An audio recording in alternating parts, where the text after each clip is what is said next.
Mesdames, Messieurs, c'est un plaisir de vous retrouver encore ici sur Gabon 24. Et dans le cadre de votre débat, le 12-15 de ce jour, nous abordons une question importante, une question liée aux infrastructures routières. Nous ferons notamment l'état des lieux des ponts et échangeurs du Gabon. Et pour en parler, nous avons deux invités cet après-midi. Le premier invité s'appelle Jonas Moussavou, ingénieur génie civil et directeur d'ouvrages d'art au ministère des Travaux publics. Et juste à ses côtés, nous avons David Mberakouma, lui qui est un leader d'opinion. Monsieur, bienvenue à Gabon 24. Merci. Merci, merci. Voilà, c'est un plaisir pour nous de vous recevoir sur ce plateau pour parler de ces questions importantes. On parle d'infrastructures routières, mais nous allons mettre le point, comme je l'ai dit à l'entrée de jeu, sur un état des lieux que nous pouvons faire sur les ponts et échangeurs. Nous allons commencer par vous, Jonas Moussavou. Vous êtes technicien en la question, vous maîtrisez mieux ces questions plus que quiconque et surtout que vous représentez le ministère des Travaux publics ce jour sur nos antennes. Alors, monsieur Moussavou, quel état de lieu faites-vous déjà en ce qui concerne les ponts et les échangeurs du Gabon?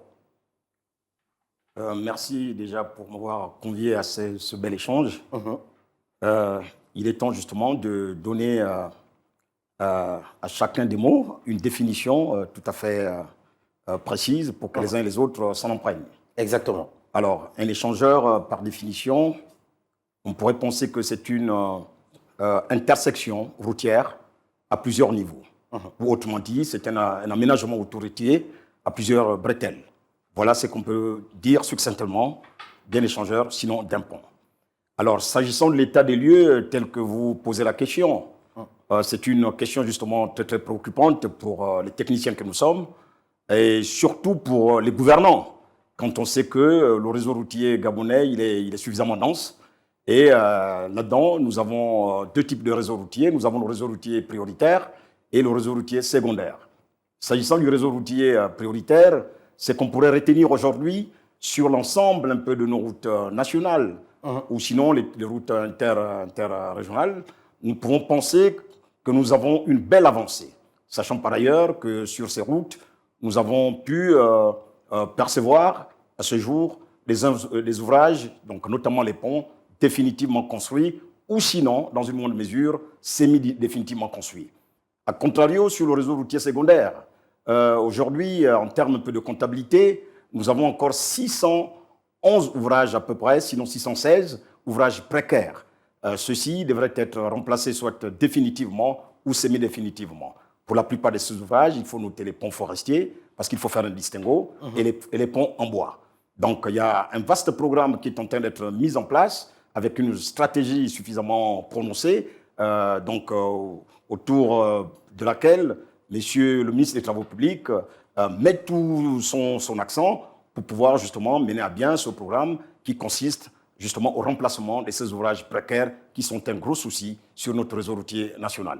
Alors, juste après vous, M. Jonas Moussavou, nous allons demander à David Mberakouma, qui est un leader d'opinion, qui est également un citoyen qui utilise ces infrastructures routières. Alors, monsieur, quel état des lieux faites-vous de la réalisation ou encore de tout ce qu'on peut parler de ponts et échangeurs au niveau dans notre pays, le Gabon? L'état des lieux, il est très contrasté, comparativement à ce que nous dit l'expert. Tout le monde sait très bien qu'il y a un véritable déficit en matière d'infrastructures, que ce soit les infrastructures routières, que ce soit les ponts ou les échangeurs, il y a un véritable déficit. Et c'est un déficit qui est criard. Et lorsque l'expert nous parle de 616 ponts à réaliser, rien qu'au niveau de Libreville, nous voyons très bien que les ouvrages qui ont été réalisés ne répondent pas à un certain nombre de conformités. Tout à l'heure, vous avez posé la question de savoir, d'arriver à différencier entre un pont et un échangeur. Et lui, il a bien fait de définir ce que c'est qu'un pont, ce que c'est qu'un échangeur. Mais nous constatons qu'à l'époque, justement, de l'ancien système de chute, il y a ce qu'on a appelé le schéma directeur des grandes infrastructures. Or, ce schéma directeur des grandes infrastructures aujourd'hui nous laisse un bilan assez obsolète avec toutes les dysfonctionnalités qui existent dans notre pays. Vous prenez l'exemple du cas d'IAI, avec cet échangeur qui aurait pu desservir les populations, aider les populations justement dans une certaine fluidité. Malheureusement, l'échangeur IAI est une véritable catastrophe. On ne peut même pas parler d'échangeur. Moi, je parlerai plutôt d'impôt. C'est le même cas au niveau des Nzanyon. Vous voyez bien que ces infrastructures qui ont été justement conçues à l'époque de la CAN pour nous permettre aux populations de lutter contre un certain nombre de désagréments. Vous avez parlé il n'y a pas longtemps l'épineuse question des bassins versants et on voit bien la dégradation sans cesse continue de toutes ces infrastructures. Je ne sais pas si c'est des problèmes de budget qui se posent, mais dans tous les cas, c'est un état de lieu qui reste à désirer. Alors, Monsieur Jonas Moussavou, vous venez de suivre votre voisin d'à côté qui pense que l'état des lieux que l'on peut faire des infrastructures réalisées au niveau du Gabon reste reste contraste. Alors, tout à l'heure, vous aviez donné la définition de l'échangeur. Est-ce qu'on peut dire que véritablement nous avons des échangeurs pour parler le cas du Grand Libreville, Monsieur Jonas Moussavou? En effet, on peut en citer quelques exemples. Hein. C'est l'occasion de le démontrer. Au vu de ce qui se fait sous d'autres cieux. Hein. Bien entendu, je vous saisis parfaitement, rassurez-vous. À Libreville, nous en avons quelques exemples. Donc, nous avons l'exemple, par exemple, l'exemple d'IAI. De là, je voudrais dire, nous avons au lycée Paul Indjedjen Gondjou, nous avons à Wenché. Voilà, un temps soit peu, si on peut parler d'échangeurs, ce sont les quelques échangeurs que nous pouvons avoir dans Libreville. Mais alors, selon, après, il y a eu les derniers ouvrages qui sont arrivés, notamment celui d'IAI, disait tout à l'heure Monsieur Berakouma, IAI, Nzengayon, qui étaient justement des projets qui devaient permettre à ce qu'il puisse y avoir une certaine fluidité et désengorger un peu ces localités. On prend aussi le cas des charbonnages. Est-ce que là, on va dire que ceux qui avaient la responsabilité de réaliser ces échangeurs, parce que c'est comme ça que le projet avait été vendu, ont dû tout simplement se tromper de chemin ou bien non tout simplement pas respecter le schéma directeur qui était prévu? Bon, pour répondre à cette problématique, je dois dire que je n'étais pas au cœur justement de la gestion de ce projet. Mais vu que vous, en tant que je n'ai pas connaissance. Mais... Et expert en la question. Voilà, par contre, je peux vous apporter quand même quelques éclaircies là-dessus. Comme le disait tantôt mon compatriote ici à mes côtés, il ne s'agit pas d'échangeurs, si on devrait parler d'IAI, encore moins de Nzanyon, sinon les charbonnages. Chacun ira justement dans sa définition. Pour ma part, moi en tant que technicien, j'appellerais ça tout simplement un flyover, ou sinon pour parler simple, c'est un toboggan, ou sinon un passage à niveau. Voilà un peu la définition qu'on peut affecter justement à ce type d'ouvrage. Maintenant, c'est un projet, je suppose, qui avait été mûrement réfléchi, suffisamment élaboré, pour lequel je n'ai pas pris part. Donc, je ne sais pas si ce qui avait été prévu au départ pour pouvoir justement me prononcer là-dessus. Alors, on voit quand même, hein, pour ceux qui peuvent se balader un peu sur le site, du ministère des Travaux publics, on voit que ces projets avaient été chiffrés à des dizaines de milliards de francs CFA. Alors, comment on peut expliquer qu'aujourd'hui, quand même, pour parler le cas de ces échangeurs, Monsieur Berakouma, qu'on puisse se retrouver finalement avec des ponts? C'est pour la simple raison que vous savez que lorsqu'il y a la construction de ce genre d'ouvrage, elles attirent plusieurs appétits gourmands. Certains mercantilistes qui ne comprennent pas les véritables enjeux du développement. Et là, vous avez bien vu, l'expert a pu démontrer que la réalité, c'est que ce n'est pas des échangeurs que nous avons, mais ce sont les ponts. Ce sont des ponts parce que l'échangeur doit avoir un minimum de 4 à 5 niveaux. Moi, j'ai vu au Ghana, j'ai vu un peu au Japon, comment les autres arrivent à faire. Et ce n'est pas des moyens qui manquaient à cette époque-là. Mais la volonté politique n'y était pas. Et on a eu affaire à une véritable mafia, des épicuriens prétendus être émergents, et qui avaient profité justement de cette manne financière-là pour pouvoir nous offrir ce spectacle assez affligeant. Et encore qu'ils étaient pris par le temps. Nous étions au sortir justement de la CAN, qu'il fallait donc accélérer le processus infrastructurel de notre pays. Malheureusement, ils n'ont pas pu tenir compte justement des avancées qu'il fallait, du niveau de développement. Les véritables experts, je pense qu'ils n'ont pas a véritablement été impliqué dans ce vaste projet qui nous aurait permis quand même d'arriver à désengorger une partie de notre population. Malheureusement, c'est de l'argent qui a été détourné certainement par l'ancien système de CHU et c'est vraiment dommage. Alors, on voit que Monsieur Jonas Moussavou, après cet état des lieux fait que vous-même vous aviez décrit sur ce plateau et avec une partie, disons-le clairement, d'échecs que nous avions enregistrés. Est-ce qu'à l'heure du CTRU aujourd'hui, des choses peuvent être rattrapées en termes de réalisation infrastructurelle routière véritable pour un pays digne comme le nôtre? Affirmatif. Ça, je l'affirme parce que dans toute chose, il faut une certaine rigueur, justement, dans tout ce qu'on fait. Alors, nous sommes dans une dynamique telle que tout ce qui se fait devrait reposer sur les normes techniques.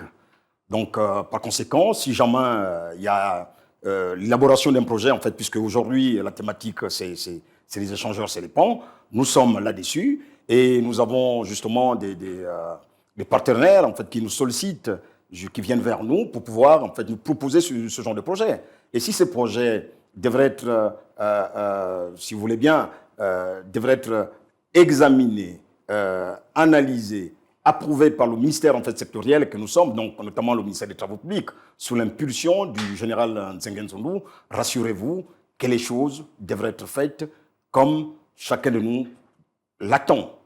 Tout à l'heure, vous parlez de partenaires. Est-ce que ces partenaires ne sont pas les mêmes qu'on a retrouvés hier, à qui on avait donné justement des missions de réaliser des échangeurs et que nous nous retrouvons aujourd'hui avec des ponts entre guillemets, ou encore la réalisation des infrastructures routières à l'intérieur du pays et qui donnent aujourd'hui un goût amer inachevé. Est-ce que ces partenaires ne sont pas les mêmes, peut-être qui viennent vous faire des propositions en termes de réalisation ou encore du rattrapage de ce qui a été un échec hier?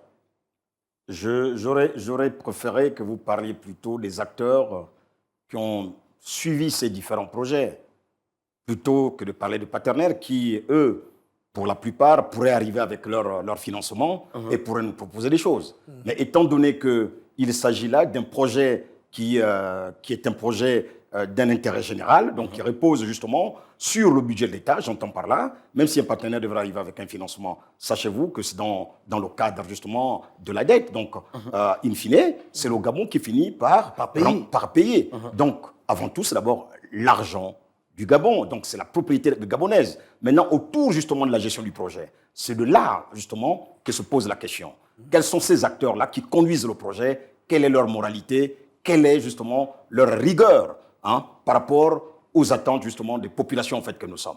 Voilà la question qu'il faut se poser. Non, mais parce qu'après, on voit très clairement, Jonas, Monsieur Moussavou, qu'il y a des entreprises adjudicataires qui avaient la responsabilité de faire de route pour prendre le cas des voies principales, comme vous-même vous l'avez signifié tout à l'heure, mais qu'on retrouve que c'est à l'heure du CTRI, quand il est en train de rattraper avec ce que les habitants ou encore des gens appellent communément au quartier déjà, au lit béton. Alors, à partir de cet instant, est-ce que aujourd'hui, s'il y a ces entreprises, hier, je ne veux pas les citer ici, reviennent au niveau du ministère des Travaux publics avec des projets solides et avec même des préfinancements, qu'est-ce qui pourrait garantir au ministère des TP que ces entreprises aujourd'hui sont d'une autre moralité et qui pourraient aller pour parler d'entreprise au terme du projet qui leur sera confié? Ce qui pourrait garantir, c'est justement la capacité des experts que nous sommes à pouvoir justement décerner ce qui est bon et ce qui n'est pas bon. Eux, ils arrivent, mais en face, ils ont des Gabonais qui sont ces experts-là en la matière, qui justement ont des moyens techniques et théoriques pour pouvoir juger en face quel est le projet qu'on vous apporte. Est-ce que c'est un projet qui a tout son sens? Est-ce que c'est un projet qu'il faut justement refuser parce qu'il n'est pas d'un apport justement important pour le pays? Est-ce que ces techniciens qui sont en face de nous, c'est des techniciens réellement, ou sinon c'est des pseudo-techniciens? C'est nous qui devrons avoir justement, qui devrions doubler de vigilance, qui devront avoir des moyens en fait intellectuels suffisamment pointus pour pouvoir déceler tous ces marabouts. si on peut les appeler ainsi. Monsieur Berakouma, est-ce que c'est dire qu'avant, il n'y avait pas de Gabonais suffisamment outillés au niveau du ministère des Travaux publics afin d'ouvrir l'œil et surveiller ces travaux pour qu'on ne se retrouve pas dans un échec, comme vous-même vous le dites sur ce plateau? C'est d'ailleurs pas ce que disait mon confrère. Il parle de marabout. Effectivement, il y a eu beaucoup de marabouts au ministère des Travaux publics. Le marabout, c'est quelqu'un qui a une très mauvaise probité, un manque d'éthique qui se caractérise par les résultats qui sont les nôtres aujourd'hui. Il vous souviendra que la gestion décriée par l'ancien système a été quand même une gestion assez calamiteuse, apocalyptique, voire même eschatologique. Or, aujourd'hui, avec l'ère du CTRI, comme lui le disait, on voit quand même une espèce d'avancée. Même les voies secondaires qui avaient été abandonnées, aujourd'hui, elles sont progressivement en train d'être aménagées. On voit bien un développement infrastructurel du réseau routier. Donc, il y a une véritable rupture entre l'ère ancienne que je caractérise d'ère coloniale. Aujourd'hui, on arrive à une espèce de modernité et nous avons besoin de l'expert, comme il le dit, et qu'il est en matière de gestion justement des infrastructures, des ponts et des échangeurs. Parce que le mal du Gabon, c'est qu'on n'arrive pas à utiliser ces personnes-là et qui ont une certaine expertise, un certain professionnalisme, mais on arrive à faire du copinage. On tient compte des experts de chinoiserie qui arrivent comme ça à nous faire de n'importe quoi. Il vous souviendra d'ailleurs qu'à l'époque, il y avait ce qu'on appelait le fonds d'entretien routier. Le fonds d'entretien routier de première, voire même de deuxième génération. Mais tous ces projets structurants, lorsqu'on essaie de faire le bilan antérieur, mais c'est une véritable catastrophe. Il y a une espèce d'inadéquation entre les infrastructures au niveau de la capitale et avec ceux de la périphérie. Vous allez dans l'arrière-pays, mais les gens vivent dans des conditions assez lamentables. Pourquoi? Parce qu'il n'y a pas de véritables infrastructures pour pouvoir accélérer le processus des échanges, le processus justement de développement des captures de nos villes et villages pour les transformer en pôles attractifs de développement. Mais nous comptons sur la bonne foi des experts qui sont à nos côtés avec la nouvelle philosophie qui est celle du CTRI. Il y a une espèce de rigueur et il y a également une modification également au niveau justement de la budgétisation et l'exécution budgétaire. On a bien vu qu'avec l'ère du CTI, il y a une nouvelle budgétisation et qui tient compte d'une certaine rationalisation des capitaux avec des véritables contrôles. Et nous osons espérer que nous allons arriver à rattraper le retard, mais il va être très difficile. Alors, monsieur Jonas Moussavou, on se rend compte qu'à l'heure du CTRI, le délai d'exécution des travaux est des délais qui sont très courts, alors qu'avant, on constatait que les délais étaient très longs et qu'à la fin, on n'avait peut-être pas la livraison de ces chantiers à temps. Qu'est-ce qui peut expliquer cela? Bien, ce qu'il faut retenir un peu, lorsqu'on parle un peu de délai, il y a plusieurs paramètres qui font en sorte qu'un délai d'exécution soit respecté.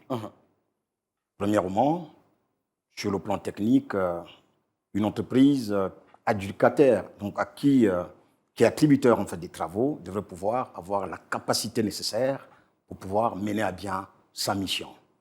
Deuxièmement, il faut garantir en fait, le financement. Si le financement est garanti, et qu'in fine, les techniciens que nous sommes, parce que ce qu'il faut savoir dans l'organisation justement du déroulement en fait, des travaux, les parties prenantes en fait, sont différentes. Dedans, vous trouvez en fait, il y a l'entreprise qui est là. Nous avons une maîtrise d'œuvre déléguée qui travaille pour le compte de la maîtrise d'œuvre, donc l'émission de contrôle généralement. Et vous avez la maîtrise d'œuvre, pour ne pas parler de la maîtrise d'ouvrage, donc qui est la personne en fait, qui est monsieur le ministre. D'accord? Si toutes ces conditions sont réunies, j'entends par là, sur le plan technique et sur le plan financier, et qu'in fine, ceux-là qui ont la charge de conduire le projet, ils veillent comme cela se doit, il n'y a pas de raison qu'un délai ne puisse pas être tenu. Donc, à ce jour, nous pouvons penser que les choses se sont fortement améliorées. De toute façon, ça ne devrait surprendre personne. Les téléspectateurs eux-mêmes peuvent se rendre compte de ce qui se fait dans le Grand Libreville en termes d'avancement, de la réhabilitation de certaines voies secondaires. On se rend compte que aujourd'hui, le ministère des Travaux publics ou encore des entreprises qui traitent avec le ministère des Travaux publics ont opté beaucoup plus pour du béton armé que des pavés ou encore des goudrons, comme on le voyait à une certaine époque. Pourquoi le choix de ce matériau à l'ère du CTRI, Monsieur Jonas Moussavou? Bon, parce que du béton armé pour des voies secondaires. En ce qui concerne, par exemple, le bitume, l'élément principal, son ennemi, le premier ennemi, c'est l'eau. C'est l'eau. D'accord. On peut penser que le béton résiste mieux à l'eau, à un meilleur comportement que le bitume. Et autrement dit, vous allez remarquer aujourd'hui un peu le développement un peu des voiries en béton armé se fait de plus en plus, un peu dans des quartiers sous-intégrés, où nous avons pratiquement des linéaires assez courts. C'est un gros avantage également. Et autrement dit, aujourd'hui, les gouvernants actuels, ils ont le souci de faire travailler le plus grand nombre. Vous voyez un peu l'exécution un peu de ces voiries en béton. Quel est le personnel en fait qui est mobilisé dans cette exécution? Donc nous avons là une possibilité de résorber un tant soit peu également le chômage. D'accord? Autrement dit, d'un point de vue justement la disponibilité en fait des matériaux. Il s'agit d'une voirie en béton. On a trouvé facilement du ciment localement. On a trouvé de la ferraille localement. On a trouvé les agrégats. Le bitume, si par le passé Sogara nous en fournissait, mais au jour d'aujourd'hui, pour la plupart des temps, on le fait venir de l'extérieur avec des coûts que nous pouvons imaginer.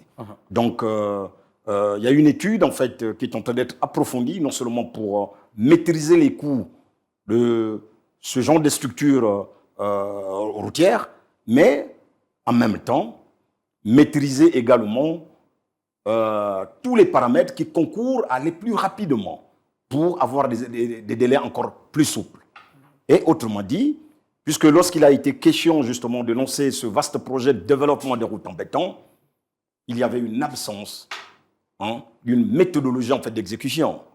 Et au jour d'aujourd'hui, avec le concours de monsieur le ministre, le général Nzengen Zundu, nous avons aujourd'hui un manuel de procédure qui est en train d'être élaboré, sinon qui est déjà élaboré, mais qui est en phase justement d'approbation. Donc voilà en quelques mots ce qu'on pourrait vous apporter en fait comme éclaircie sur l'exécution des routes en béton qui aujourd'hui, pour ma part, est un gros avantage. Alors, M. Berekouba a écouté votre voisin de droite, M. Jonas Moussavou. On comprend tout de suite, on a envie de dire que ce qui s'est passé avant était saupoudré de manque de volonté pour ceux qui étaient là et qui avaient la lourde responsabilité quand même de nous réaliser des chantiers dignes de ce nom, disons-le clairement. Mais absolument, le manque de volonté politique manifeste affiché est bel et bien présent. Et la conséquence, c'est que ces gens-là ont tout fait pour nous entraîner vers un sous-développement de plus en plus difficile, rendu possible grâce à leur mauvaise gestion. Le bitume est un résidu du pétrole. Et c'est quand même écœurant de constater qu'un kilomètre de bitume puisse coûter plusieurs millions ou milliards de francs CFA, alors que nous sommes un pays producteur de pétrole. Il y a une véritable gangrène, un véritable quiproquo, il y a quelque chose qui ne va pas. Et l'expert vous l'a dit, qu'on arrive justement à exporter le bitume, alors que le bitume, il est possible pour nous, avec les nouvelles technologies, avec les experts qui sont les nôtres, d'arriver à produire le bitume, parce que nous sommes un pays producteur de pétrole. Aujourd'hui, comme lui le dit très bien, le choix de béton armé arrive à satisfaire le minimum de population dans le cadre... Et en un temps court. Je suis obligé de vous arrêter parce que nous avions une dernière question que nous ne pouvons malheureusement pas manquer de poser à M. Jonas Moussavou, qui est le représentant du ministère des Travaux publics ici. Alors, très rapidement, puisqu'on me souffle à l'oreillette qu'il nous reste 2 minutes pour finir ce débat, c'est très court, je sais. Mais alors, M. Jonas Moussavou, est-ce qu'aujourd'hui, au niveau du ministère des Travaux publics, on respecte l'annonce qui avait été faite par le chef de l'État l'État, à Brice Clotaire Oligui Nguema, de donner des marchés de moins de 150 millions de francs CFA aux entreprises locales. Je pense que cette dynamique, elle est suffisamment prononcée. Hein. La question ne se poserait même pas. C'est on va dire, c'est quelque chose dont on n'a pas besoin justement sur laquelle il n'y a pas lieu en fait de discuter. Ça a été décidé et cela est respecté. Et respecté, ça, on ne revient pas là-dessus. Sur les 616 ouvrages que vous aviez annoncés sur ce plateau qui méritent d'être revus ou encore d'être construits à l'intérieur du pays, est-ce qu'il y a déjà des entreprises locales qui ont pu bénéficier de ces chantiers? Très rapidement. Non, nous ne pouvons pas penser parce que qui dit un chantier dit une étude, qui dit une étude dit un marché des travaux, qui dit un marché des travaux dit une passation, en fait, dit un appel d'offres. Permettez-moi. Après l'appel d'offres, dit attribution en fait des marchés. Nous n'en sommes pas encore là. Nous sommes encore dans le cadre justement d'une, on va dire, pour ne pas parler d'inventaire, mais plutôt d'une identification pour justement pointer les urgences les plus attendues. Alors, on espère qu'après avoir fait tout ce travail, vous allez vous tourner vers des entreprises locales afin d'offrir à ces dernières du moyen de pouvoir réaliser ces chantiers et de bien les réaliser. Merci à vous, chers téléspectateurs. Pourvu qu'elles aient la technologie en fait nécessaire qu'on attend, parce que c'est un ouvrage d'art. D'accord. Merci à vous, chers téléspectateurs, d'être restés câblés sur Gabon 24. Merci à vous. Je rappelle que nous étions avec vous, Monsieur Jonas Moussavou. Vous êtes ingénieur, génie civil, directeur d'ouvrage d'art, et vous étiez là au compte du ministère des Travaux publics. Et juste à côté de vous, nous avions David Mberakouma, qui lui est un leader d'opinion. Merci, monsieur, d'avoir accepté notre invitation. C'est moi qui vous remercie. On espère que vous serez encore disponible quand le besoin va se faire ressentir. Merci à vous, chers téléspectateurs. Allez, merci. On se retrouve très vite sur Gabon 24. Merci, à très bientôt.